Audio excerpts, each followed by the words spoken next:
Doctor Tanaji Raoji Lamkhade मामा रवंदेकर यांना सह्याद्री रत्न पुरस्काराने सन्मानित करण्यात येणार।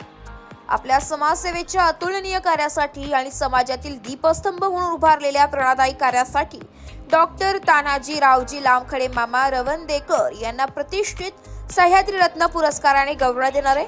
16 मार्च 2025 रोजी बारामती येथे होणाऱ्या राज्यस्तरीय पुरस्कार सोहळ्यात हा मानाचा पुरस्कार त्यांना प्रदान करण्यात येईल।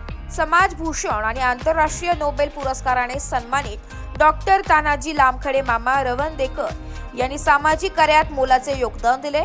त्यांच्या नवकल्पनाशील कार्यपद्धतीमुळे आणि लोकहितवादी दृष्टिकोनामुळे ते संपूर्ण महाराष्ट्रात परिचित आहे। महाराष्ट्रातील प्रतिष्ठित व्यक्तिमत्वांची उपस्थिती लाभणार आहे।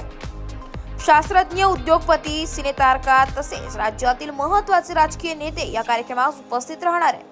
प्रमुख मान्यवरांच्या हस्ते डॉक्टर लामखडे मामांना पुरस्कार प्रदान करण्यात येईल।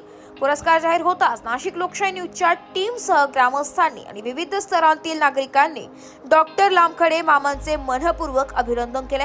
त्यांचे कार्य हे समाजासाठी दीपस्तंभ असून भविष्यातही त्यांचे मार्गदर्शन सर्वांना लाभत राहो अशा शुभेच्छा त्यांना दिल्या जात आहेत। 16 मार्च 2025 रोजी हा ऐतिहासिक सोहळा बारामतीत संपन्न होणार आहे।